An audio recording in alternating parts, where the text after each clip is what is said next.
here with Ronnie Olson of the Shady Spring Tigers. Ronnie, I tell you, you kind of got to give Nicholas some credit. They stayed with you. do. I mean, it results before, and obviously everybody's different. But they were right there. Yeah, I told Coach Phipps, I said, man, you had them guys ready to play, and they didn't stop playing. You talking about first quarter, second quarter, and heck, I thought we were going to come out in the third quarter, because that's usually we come out of half. We're usually good out of half team, and I thought we talked about some things, and they cut it to 5, and those guys, they wanted it, they played hard, they were excited. I got nothing but respect for Coach Phipps. He has them playing hard. I did feel like we were a more talented team, but they definitely played with us. So we were able to turn it on there in the third, and change a couple things in the first half, and we hit some shots, that helps. But it was the difference in the game. I talked to Kobe on Tuesday, I think, over at Independence, and he was talking about the home games coming up, and he mentioned, he said, I really don't know what it's like to play there because I've only played there once. Well, that's 2 games in this gym, and he scored 75 points combined. It's pretty impressive, right? I mean, what can you say about the kid that hasn't already been said? I can't sing his praises enough as a basketball player and as a leader, but and he does it with such, he orchestrates offense. He doesn't force it a ton. A lot of our guys are good at not forcing. They may get in there and they poke the ball away, but a lot of our guys are just, they take what the defense gives them and they put pressure on the defense up to the next guy. But Kobe, man, he's talking about big shot after big shot, and he just frees up so much. He's a willing passer. He's playing defense, and like I said, if he's not State Player of the Year, then you got to tell me who is. And like I said, I got 3 All-Staters, and a great team. Like I said, I don't know if it's going to be enough to get us to Charleston or win a state championship, but I sure hope it is. You could shoot the basketball back in the day. You know a lot about shooting. Would you consider this a shooter's gym or no? Because I don't think it is. I would say historically, no. I would say historically that teams struggle.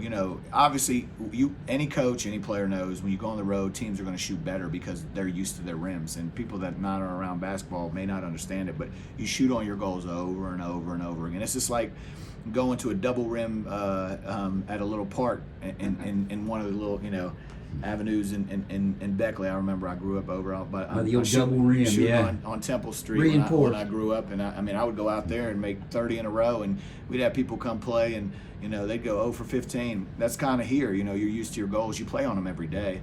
Heck, Pikeview. I told them Pikeview was going to shoot better. Pikeview shot better at home. I remember playing.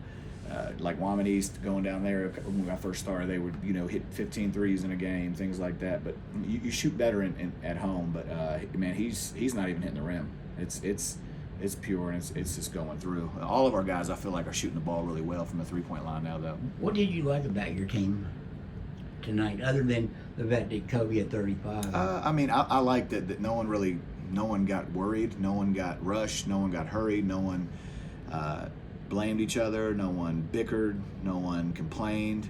You just ride the course.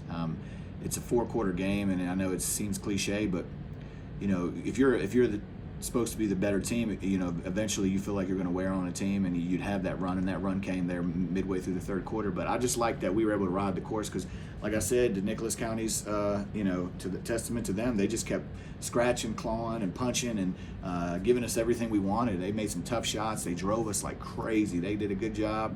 I thought he had a good game plan coming in. We adjusted a couple things, but I just like that we just continue to play even though they were making runs at us, and we just continue to just keep playing.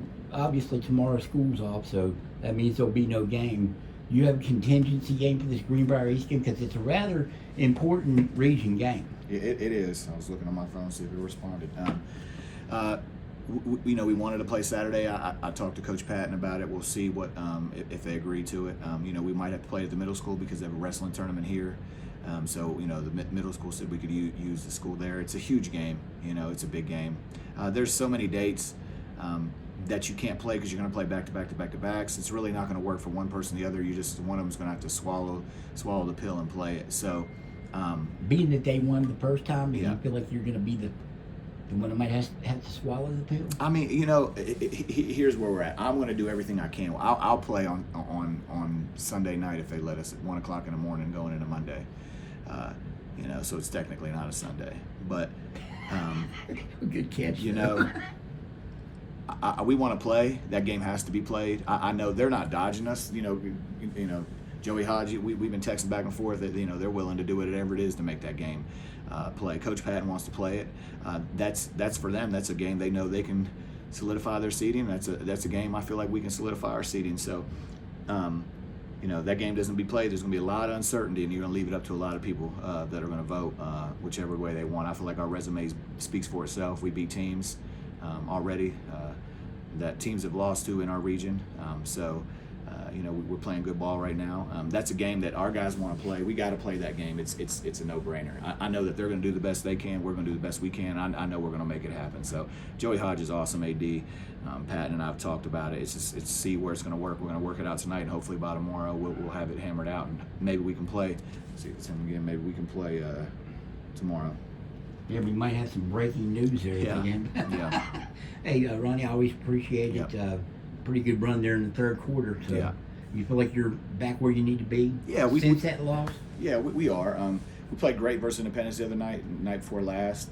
I thought we played good. The offense looked good tonight. I thought we struggled to guard the ball at times tonight, and we were able to give up straight line drives. But they bounced back and defended the half court, and you know we continue to score the ball. So, I mean, you can never get upset when you win by 20, whatever it was, 20 points. And the way that they lost, they've got to feel confident about the way they played. And I think they do. I think they kind of got a win out of this. Well, yeah, nothing but respect. And like I said, when you play a team that goes as hard as that and doesn't give up, and you got to have respect for them as an opposing coach and players. And they keep doing good things will happen. Yeah, good things will happen. And you know that's part of it. You know, that's Joey Hodge right there.